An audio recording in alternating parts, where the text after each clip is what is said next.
श्री गुरुदेव दत्त. श्री स्वामी समर्थ. स्वामी तुमचे आज भाग्य बदलणार आहेत. हा व्हिडिओ तुमच्या समोर आला असेल तर तो स्वामींचा आशीर्वाद समजा. विश्वास ठेवा, ही स्वामींकडून आलेली हाक आहे. हा काही योगायोग नाही, तर स्वामी स्वतः थांबून तुम्हाला काही सांगत आहेत. आज तुम्हाला ते काही संकेत देत आहेत. तुम्हाला सांगत आहेत की आता सर्व काही बदलणार आहे. भक्तांनो, तुम्ही असेच मोबाईल पाहत बसला असाल, पण आज अचानक तुमच्या समोर हा व्हिडिओ आलाय.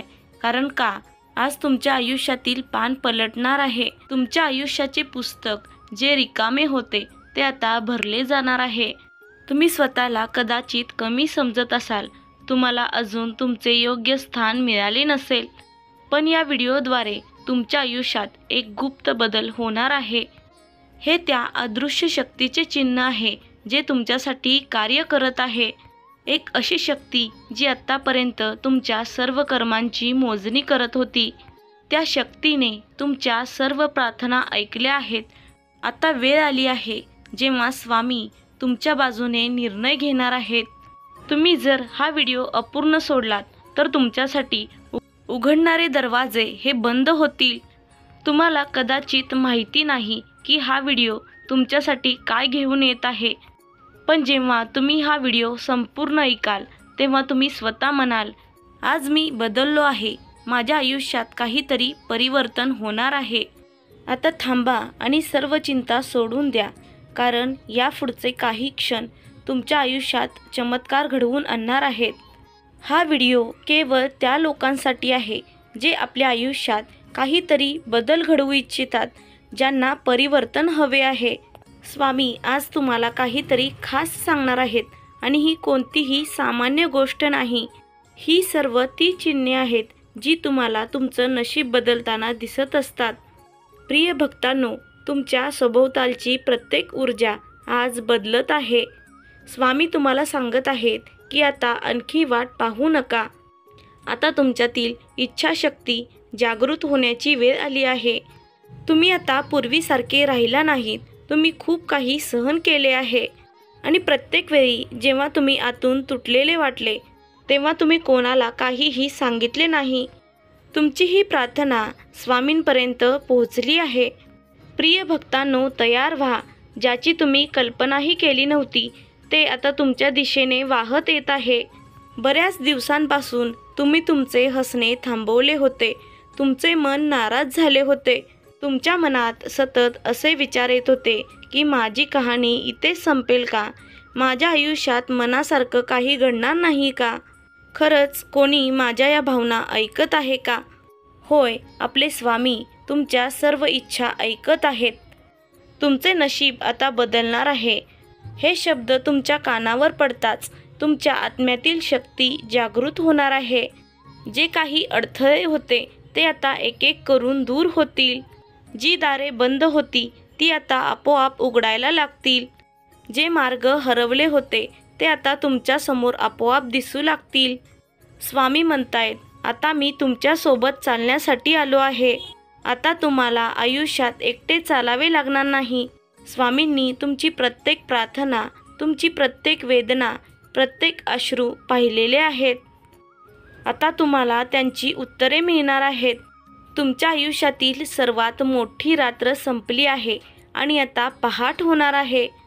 पुढील काही दिवसात असे चमत्कार होतील ज्याची तुम्ही कल्पनाही केली नसेल. तुमच्या जीवनात अशा संधी येतील ज्या आत्तापर्यंत तुमच्या आयुष्यात कधीही आल्या नाहीत. अशा गोष्टी घडू लागतील ज्यांची तुम्ही कधीही स्वप्नात कल्पनाही केली नसेल. स्वामी आता तुमचे नशीब नवीन दिशेने वळवत आहेत. ज्या लोकांनी तुम्हाला गैरसमज करून सोडले, ज्या लोकांनी तुमच्या संकटांकडे दुर्लक्ष केले, ते लोक आता पाहतील की तुम्ही कोण होता. तुमच्यातील शक्ती आता लपलेली राहणार नाही.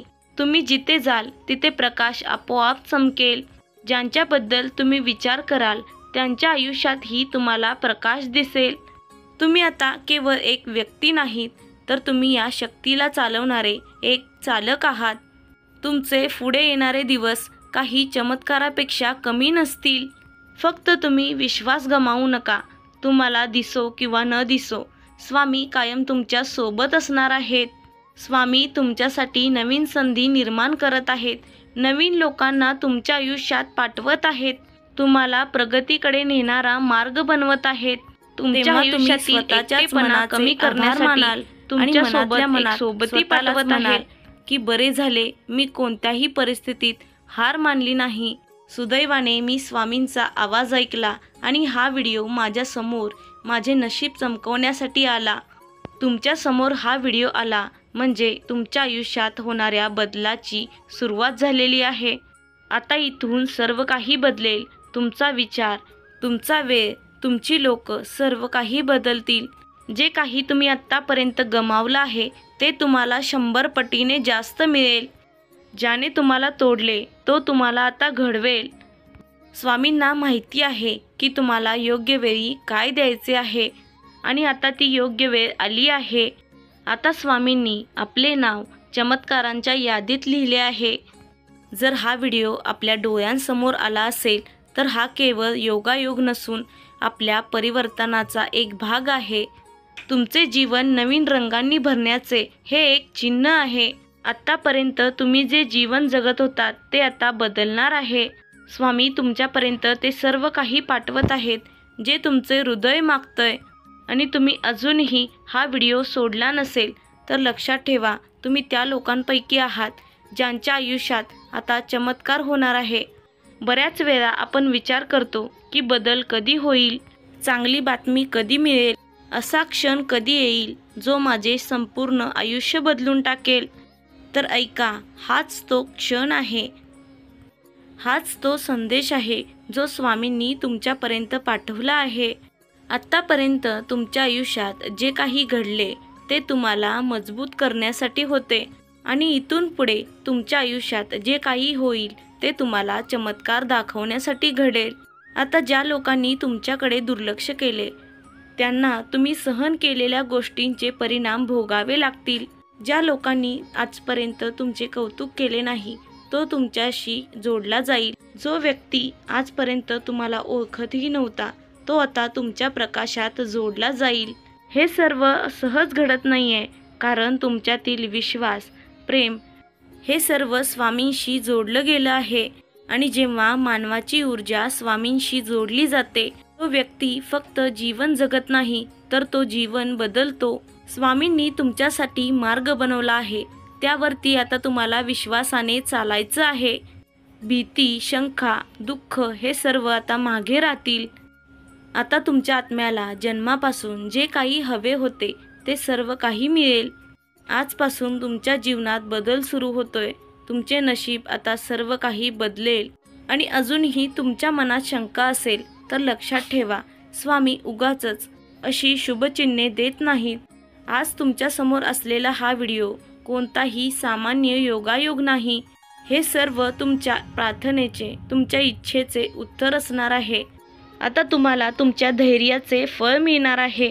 स्वामींनी तुमच्या जीवनातील विजयाची तारीख निश्चित केली आहे. आता अशी वेळ आली आहे जेव्हा तुमचे नशीब चमत्कारिक वळण घेत आहे. ज्या गोष्टी आत्तापर्यंत तुमच्यापासून दूर होत्या, जसं की प्रेम, शांती, समाधान, या सर्व गोष्टी आता तुम्हाला मिळणार आहेत.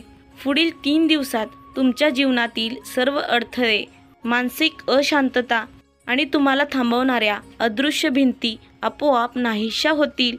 तुमच्या जीवनातील ऊर्जा इतकी मजबूत होत आहे की प्रत्येक नकारात्मक ऊर्जा दूर जात आहे. यावेळी तुम्ही तुमच्या जीवनातील शक्ती ओळखण्याच्या स्थितीत आहात. तुमचा आत्मविश्वास, आंतरिक दिव्यता आणि तुमची स्वामींवर असलेली श्रद्धा तुमच्या आयुष्यात असे चमत्कार घडवून आणत आहे.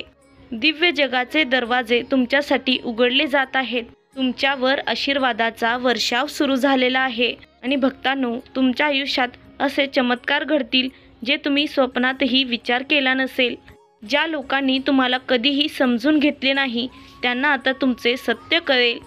जी स्वप्ने तुम्ही एका कोपऱ्यात लपवून ठेवली होती ती स्वप्ने आता साकार होणार आहेत. तुमच्या भूतकाळाची कहाणी कितीही कठीण असली तरी तुमचा भविष्यकाळ हा उज्ज्वल असणार आहे. तुमचे सर्व दुःखे आता पुस्तकाच्या एका जुन्या पानांप्रमाणे बंद होणार आहेत. तुमच्या जीवनात आता एक नवीन अध्याय सुरू होत आहे। आज तुम्हाला जी व्यक्ती अपरिचित आहे ती उद्या तुमची जीवनसाथी बनेल। तुम्हाला जीवनात आधार देण्यासाठी ती व्यक्ती स्वामींनी तुमच्यापर्यंत पाठवली आहे। तो एक देवदूत असेल जो तुम्हाला मदत करेल, तुमच्या सुखदुःखात तुम्हाला साथ देईल, तुमचा प्रवास सोपा करेल आणि तुम्हाला असा मार्ग दाखवेल जो तुम्हाला प्रगतीकडे, सुख समृद्धीकडे घेऊन जाईल। तुम्हाला चारही दिशांनी मदत मिळू लागेल। जे काम आत्तापर्यंत थांबले होते ते आता कोणत्याही प्रयत्नाशिवाय पूर्ण होईल। ज्या इच्छा अपूर्ण होत्या त्या आता पूर्ण होतील। तुम्ही आता अशा स्थितीत पोहोचत आहात जिथे आता अशक्य हा शब्द अस्तित्वात राहणार नाही। आता कोणताही अडथळा तुम्हाला कोणतेही काम करण्यापासून रोखू शकणार नाही आणि हे सर्व शक्य होणार आहे कारण तुम्ही शुद्ध अंतःकरणाने स्वामींची प्रार्थना करण्यासाठी तयार झालेले असाल। तुम्ही आत्तापर्यंत आपली वेदना लपवून दुसऱ्यांचे भले केले आहे, म्हणूनच आज या चमत्कारासाठी स्वामींनी तुमची निवड केली आहे। आता तुम्ही देवाचे प्रिय झाला आहात। 3 दिवसांच्या आत तुम्हाला एक नवीन दिलासा मिळेल। तुमचा विश्वास असेल तर होय स्वामी असे टाईप करा। हा व्हिडिओ तुमच्यासाठी एक टर्निंग पॉईंट असणार आहे। ज्या लोकांनी तुम्हाला आत्तापर्यंत कमकुवत समजले होते ते लोक आता तुमची ताकद पाहतील। ज्या संधी आत्तापर्यंत तुमच्यापासून दूर गेल्या होत्या त्या आपोआप तुम्हाला मिळत जातील आणि मिळालेल्या या संधींचं तुम्हाला सोनं करायचं आहे। प्रिय भक्ता, हा संदेश तुझ्या जीवनात चमत्कार घडवण्यासाठी आला आहे।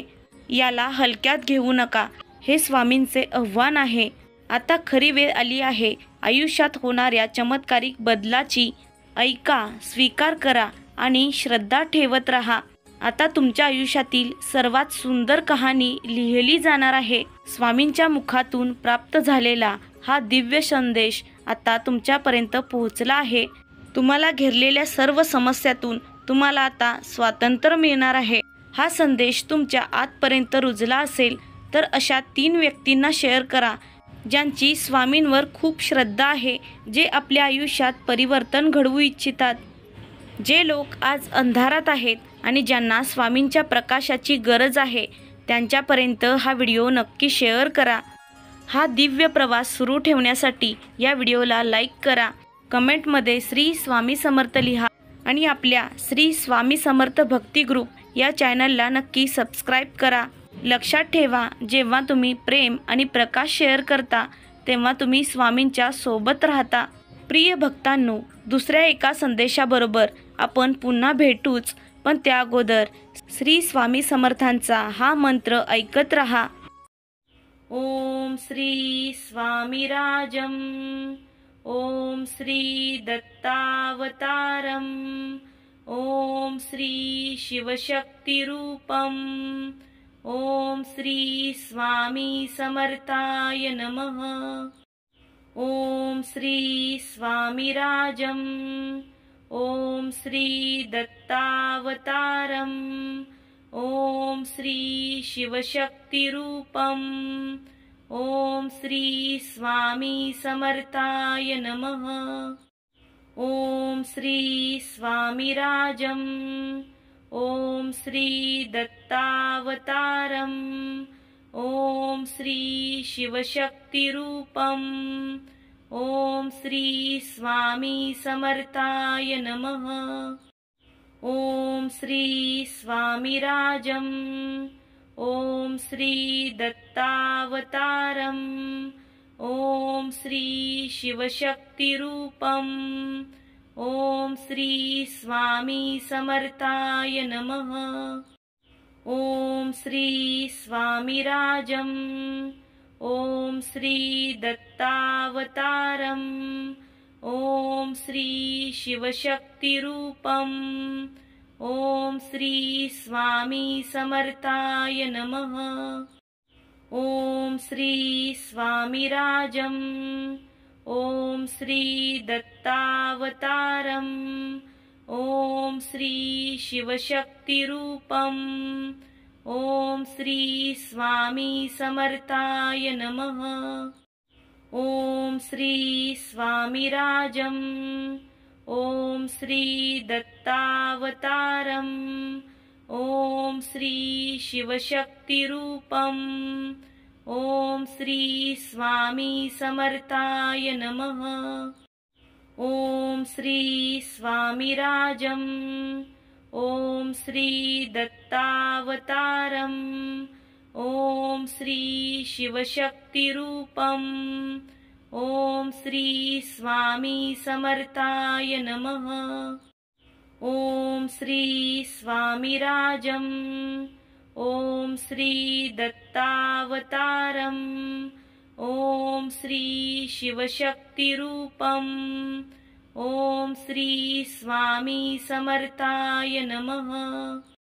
ॐ श्री स्वामिराजम् ॐ श्री दत्तावतारम् ॐ श्री शिवशक्तिरूपम् ॐ श्री स्वामी समर्थाय नमः।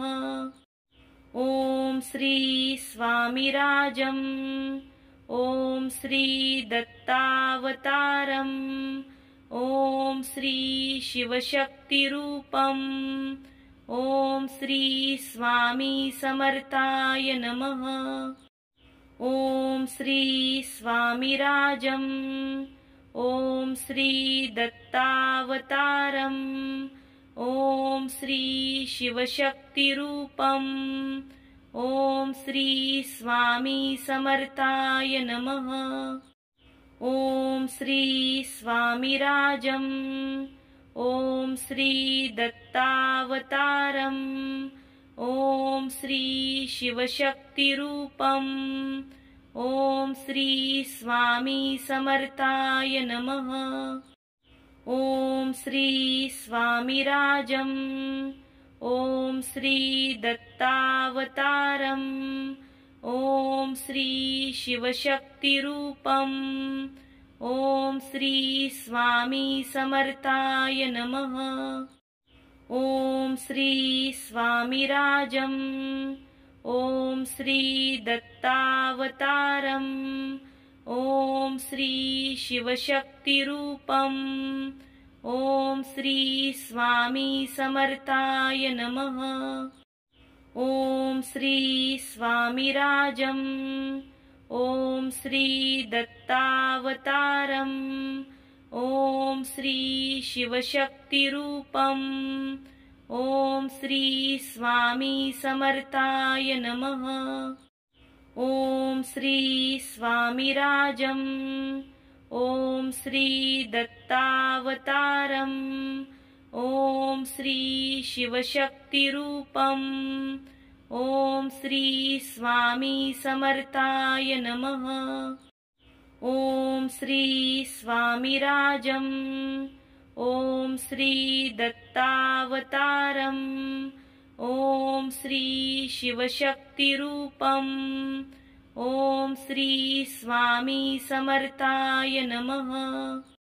ॐ श्री स्वामिराजम् ॐ श्री दत्तावतारम् ॐ श्री शिवशक्तिरूपम् ॐ श्री स्वामी समर्थाय नमः।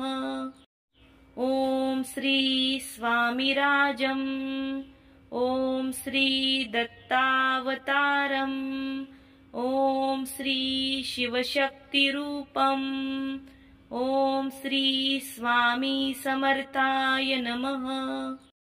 ॐ श्री स्वामिराजम् ॐ श्री दत्तावतारम् ॐ श्री शिवशक्तिरूपम् ॐ श्री स्वामी समर्थाय नमः।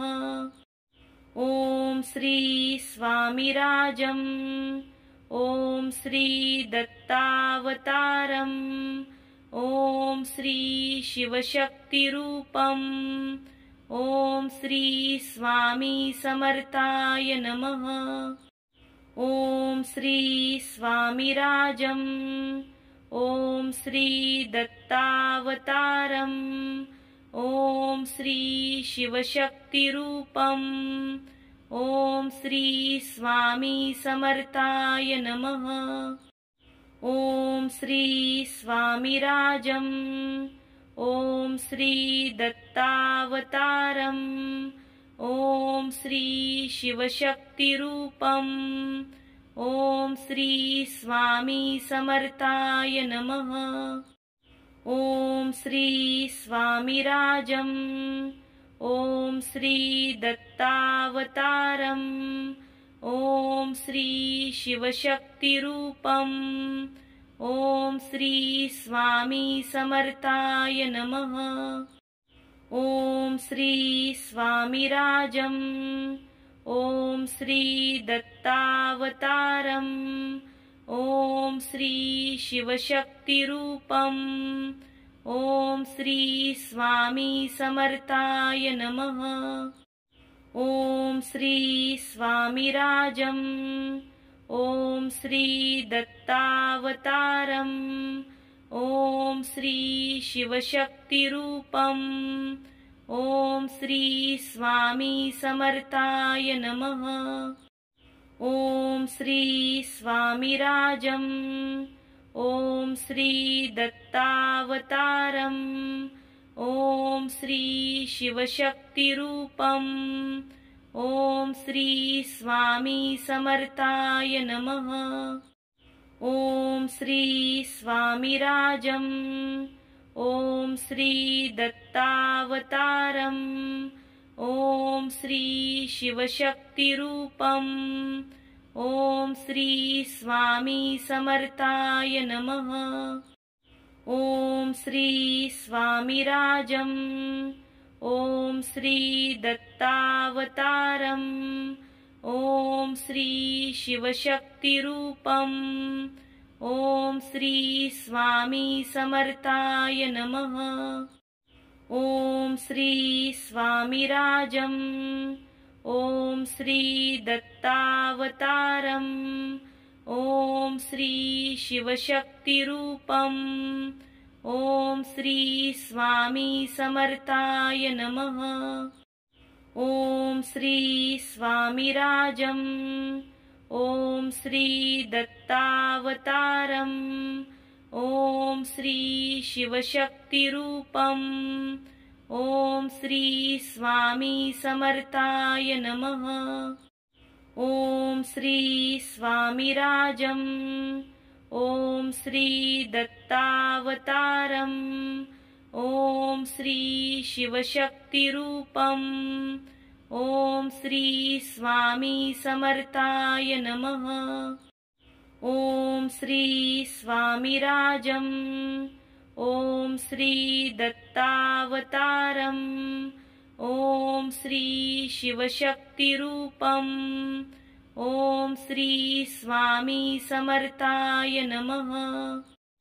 ॐ श्री स्वामिराजम् ॐ श्री दत्तावतारम् ॐ श्री शिवशक्तिरूपम् ॐ श्री स्वामी समर्थाय नमः। ॐ श्री स्वामिराजम् ॐ श्री दत्तावतारम् ॐ श्री शिवशक्तिरूपम् ॐ श्री स्वामी समर्थाय नमः।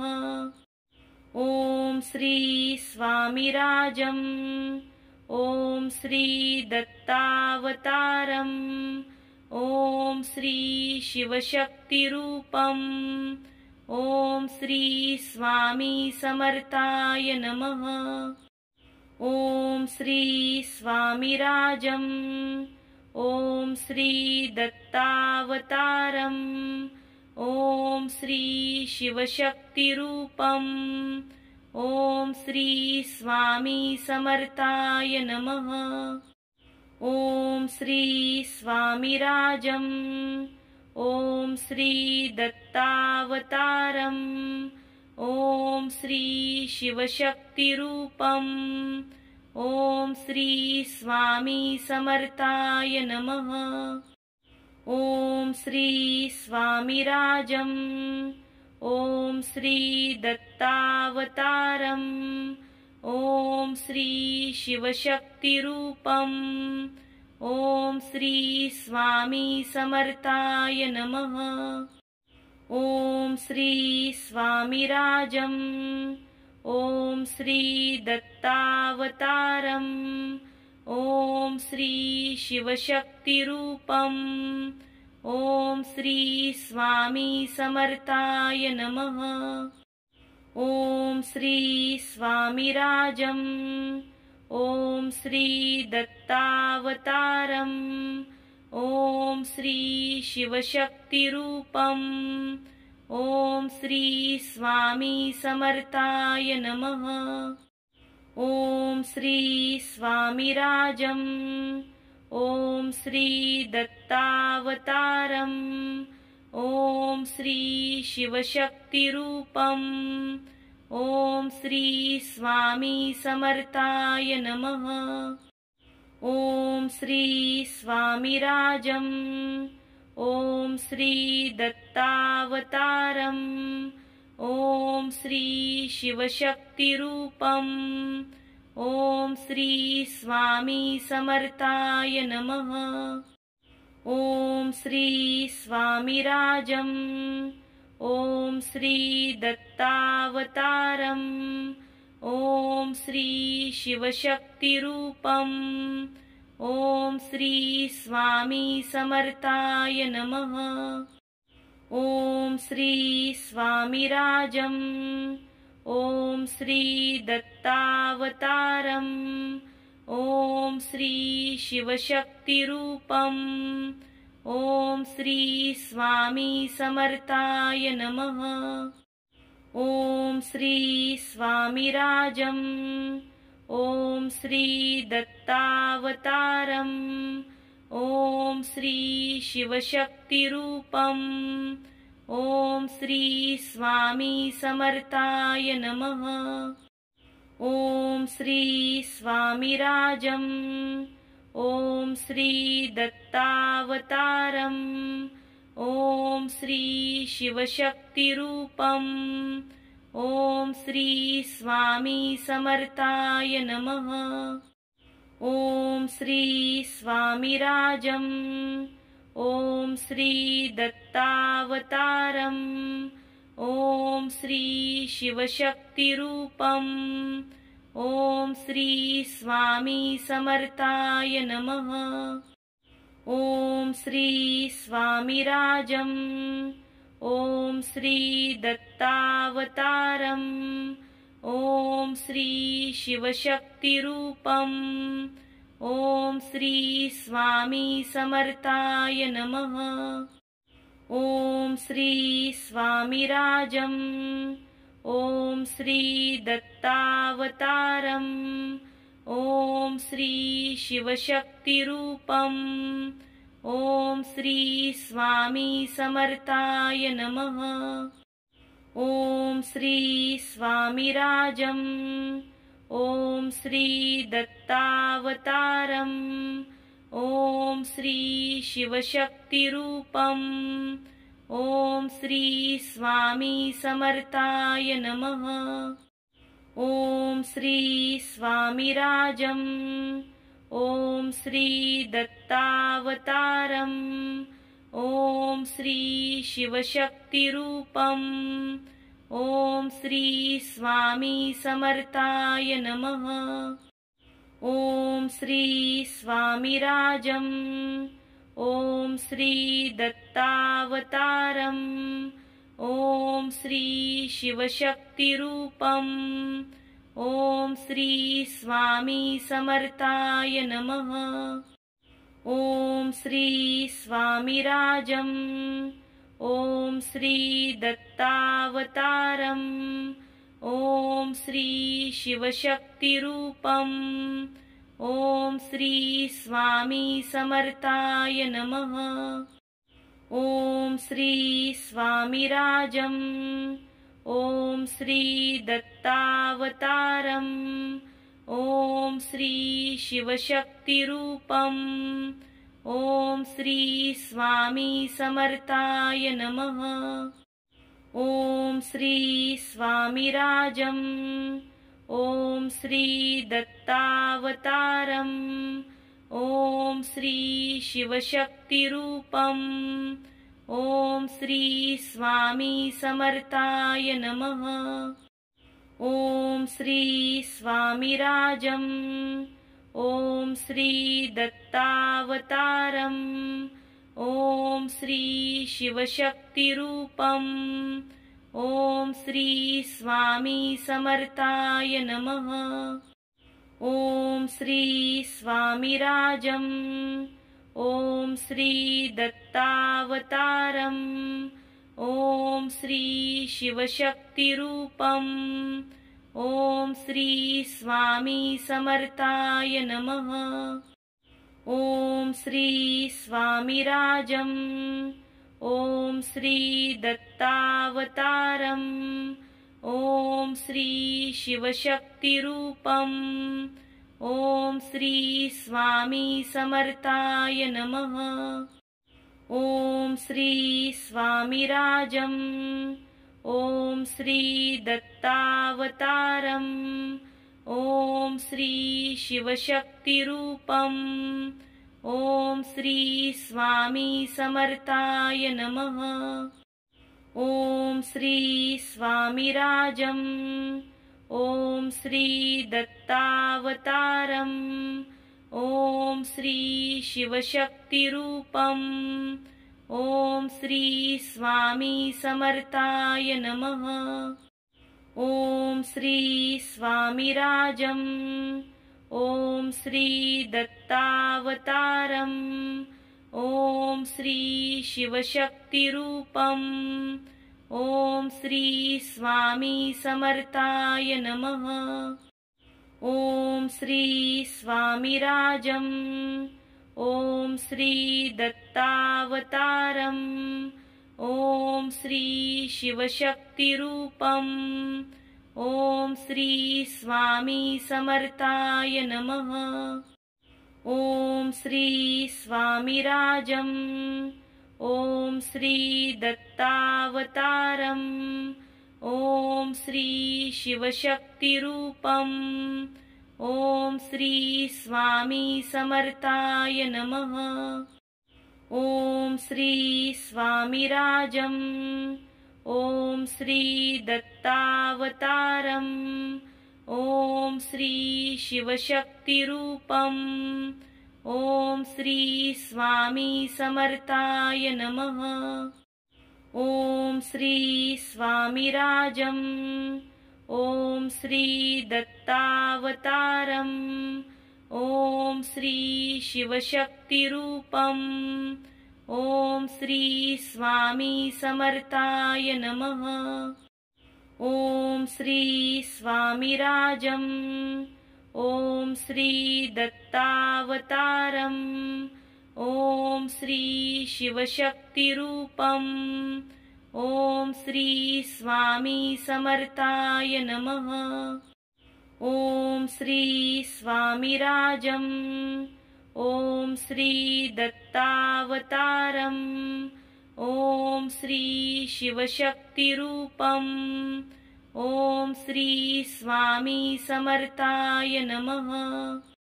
ओम श्री स्वामीराजम्। ओम श्री दत्तावतारम्। ओम श्री शिवशक्तिरूपम्। ओम श्री स्वामी समर्थाय नमः। ओम श्री स्वामीराजम्। ओम श्री दत्तावतारम्। ओम श्री शिवशक्तिरूपम्। ओम श्री स्वामी समर्थाय नमः। ओम श्री स्वामीराजम्। ओम श्री दत्तावतारम्। ओम श्री शिवशक्तिरूपम्। ओम श्री स्वामी समर्थाय नमः। ओम श्री स्वामीराजम्। ओम श्री दत्तावतारम्। ओम श्री शिवशक्तिरूपम्। ओम श्री स्वामी समर्थाय नमः। ओम श्री स्वामीराजम्। ओम श्री दत्तावतारम्। ॐ श्री शिवशक्तिरूपम् ॐ श्री स्वामी समर्थाय नमः। ॐ श्री स्वामिराजम् ॐ श्री दत्तावतारम् ॐ श्री शिवशक्तिरूपम् ॐ श्री स्वामी समर्थाय नमः। ॐ श्री स्वामिराजम् ॐ श्री दत्तावतारम् ॐ श्री शिवशक्तिरूपम् ॐ श्री स्वामी समर्थाय नमः। ॐ श्री स्वामिराजम् ॐ श्री दत्तावतारम् ॐ श्री शिवशक्तिरूपम् ॐ श्री स्वामी समर्थाय नमः।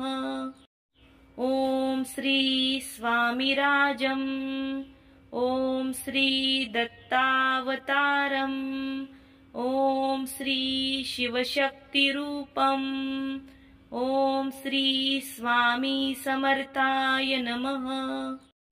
ॐ श्री स्वामिराजम् ॐ श्री दत्तावतारम् ॐ श्री शिवशक्तिरूपम् ॐ श्री स्वामी समर्थाय नमः।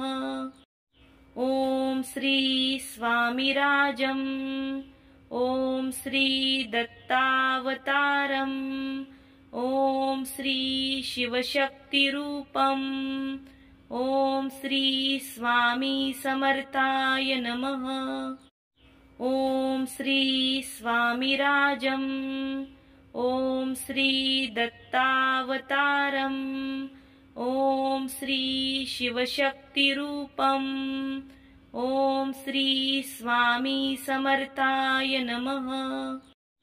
ॐ श्री स्वामिराजम् ॐ श्री दत्तावतारम् ॐ श्री शिवशक्तिरूपम् ॐ श्री स्वामी समर्थाय नमः। ॐ श्री स्वामिराजम् ॐ श्री दत्तावतारम् ॐ श्री शिवशक्तिरूपम् ॐ श्री स्वामी समर्थाय नमः। ॐ श्री स्वामिराजम् ॐ श्री दत्तावतारम् ॐ श्री शिवशक्तिरूपम् ॐ श्री स्वामी समर्थाय नमः। ॐ श्री स्वामिराजम् ॐ श्री दत्तावतारम् ॐ श्री शिवशक्तिरूपम् ॐ श्री स्वामी समर्थाय नमः। ॐ श्री स्वामिराजम् ॐ श्री दत्तावतारम् ॐ श्री शिवशक्तिरूपम् ॐ श्री स्वामी समर्थाय नमः। ॐ श्री स्वामिराजम् ॐ श्री दत्तावतारम् ॐ श्री शिवशक्तिरूपम् ॐ श्री स्वामी समर्थाय नमः। ॐ श्री स्वामिराजम् ॐ श्री दत्तावतारम् ॐ श्री शिवशक्तिरूपम् ॐ श्री स्वामी समर्थाय नमः। ॐ श्री स्वामिराजम् ॐ श्री दत्तावतारम् ॐ श्री शिवशक्तिरूपम् ॐ श्री स्वामी समर्थाय नमः। ॐ श्री स्वामिराजम् ॐ श्री दत्तावतारम् ॐ श्री शिवशक्तिरूपम् ॐ श्री स्वामी समर्थाय नमः। ॐ श्री स्वामिराजम् ॐ श्री दत्तावतारम् ॐ श्री शिवशक्तिरूपम् ॐ श्री स्वामी समर्थाय नमः। ॐ श्री स्वामिराजम् ॐ श्री दत्तावतारम् ॐ श्री शिवशक्तिरूपम् ॐ श्री स्वामी समर्थाय नमः। ॐ श्री स्वामिराजम् ॐ श्री दत्तावतारम् ॐ श्री शिवशक्तिरूपम् ॐ श्री स्वामी समर्थाय नमः। ॐ श्री स्वामिराजम् ॐ श्री दत्तावतारम् ॐ श्री शिवशक्तिरूपम् ॐ श्री स्वामी समर्थाय नमः। ॐ श्री स्वामिराजम् ॐ श्री दत्तावतारम् ॐ श्री शिवशक्तिरूपम् ॐ श्री स्वामी समर्थाय नमः। ॐ श्री स्वामिराजम् ॐ श्री दत्तावतारम् ॐ श्री शिवशक्तिरूपम् ॐ श्री स्वामी समर्थाय नमः।